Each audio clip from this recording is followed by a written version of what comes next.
کہ انسان کے جو اعمال ہوتے ہیں وہ اس کے عقیدے کی بنیاد پر ہوتے ہیں۔ عقائد، نظریات، افکار پختہ ہوں، صاف ستھرے ہوں، پاکیزہ ہوں تو عمل بھی ٹھیک ہوتا ہے۔ اگر عقیدے میں، نظریے میں انسان مضبوط نہ ہو، یعنی تقریر کرنا بڑی تگڑی اور سننا بڑی تگڑی اور کہنا باتیں بڑی بڑی اونچی کہ اللہ پہ بھروسہ کرنا چاہیے، اللہ پہ بھروسہ کرنا چاہیے، لیکن اس کا نفع تب حاصل ہوتا ہے جب واقعی اللہ پہ بھروسہ ہو جاتا ہے، اور جب اللہ پہ بھروسہ ہو جاتا ہے پھر جینے کا مزہ آ جاتا ہے۔ نبی پاک صلی اللہ تعالیٰ علیہ وسلم سے قبل لوگوں کے افکار بڑے میلے کچیلے تھے۔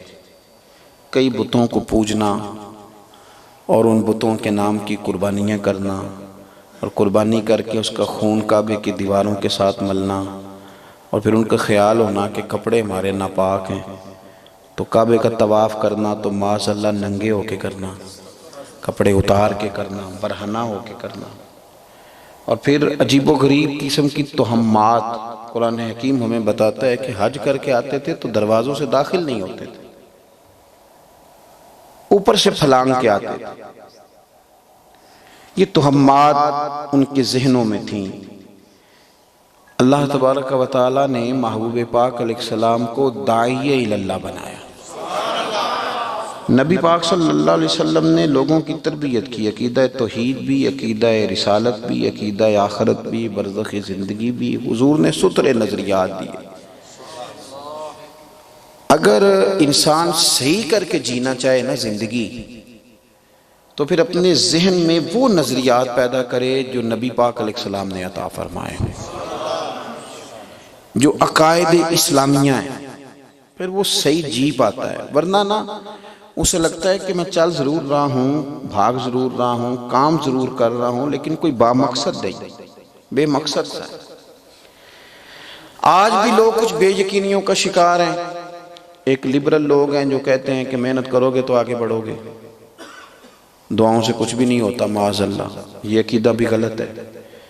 کچھ پیر ایسے ہیں جنہوں نے کہہ دیا ہے کہ مطلب یہ کہ تعویذ سے ہی سارا کچھ بننا ہے، اور تیری نسبت بڑی تگڑی ہے، تجھے خیر ہی ہے۔ یہ بھی بات غلط ہے۔ اعتدال، امت وسط، یہ کمال ہے اس امت کا۔ نبی پاک صلی اللہ علیہ وسلم نے لوگوں کو اللہ کے ساتھ جوڑا ہے، اللہ کے ساتھ۔ یہ توہمات ہیں، یہ جو کہانیاں ہیں، یہ جو سٹوریاں ہیں، میں اکثر کہتا ہوں دوستوں سے کہ یہ تعویذ والے شرارت کرتے ہیں۔ تینوں کسی نے کچھ کیتا ہے، یہ شرارت ہے۔ لوگ اس شرارت کا شکار ہو جاتے ہیں، پھر وہ کیا کرتے ہیں کہ پھر وہ سب پہ شک کرتے ہیں، بدگمانی کرتے ہیں، شرارت کا شکار ہو گئے نا۔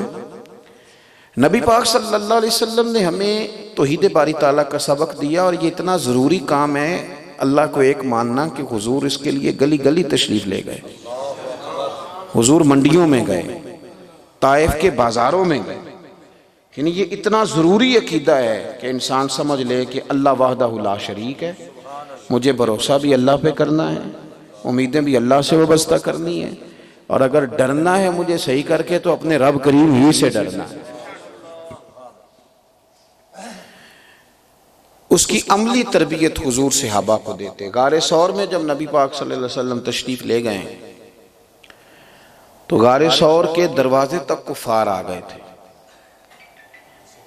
نبی پاک علیہ السلام کو گرفتار کرنے کے لیے جو قافلہ چلا تھا، پیچھا کرتا تھا، وہ لوگ دیوار تک آ گئے، غار ثور بالکل دروازے تک پہنچ گئے۔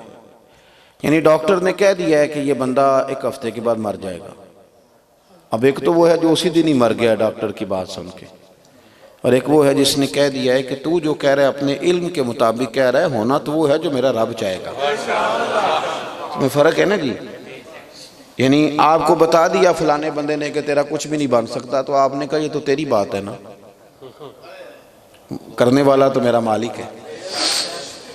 تو غار ثور کے دروازے تک آ گئے کفار،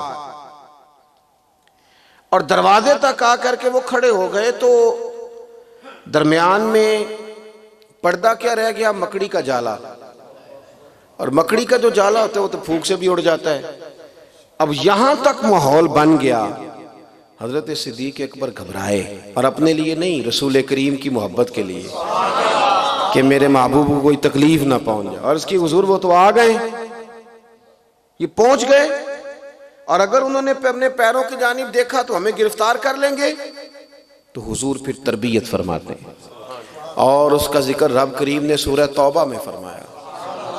اللہ کے محبوب فرمانے لگے ابو بکر لا تحزن، غم نہ کر۔ کیوں؟ ہمارے پاس کوئی فوج ہے جو بھی آ کے انہیں گرفتار کر لے گی؟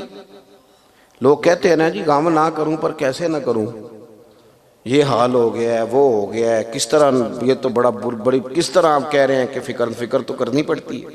حضور کیا فرما رہے؟ لا تحزن، غم نہ کر۔ بھئی کوئی اندر ہمارے پاس بارود ہے کہ غم نہ کریں، جو اندر سے چل جائے گا، یا باہر فوجیں ہماری چاروں جانب ہیں جو انہیں گرفتار کر لیں گی؟ ظاہری سبب وقتی طور پر نظر کوئی نہیں آ رہا، پر حضور نے جو تربیت کی امت کی، یار خوب غور کریں اس بات پر۔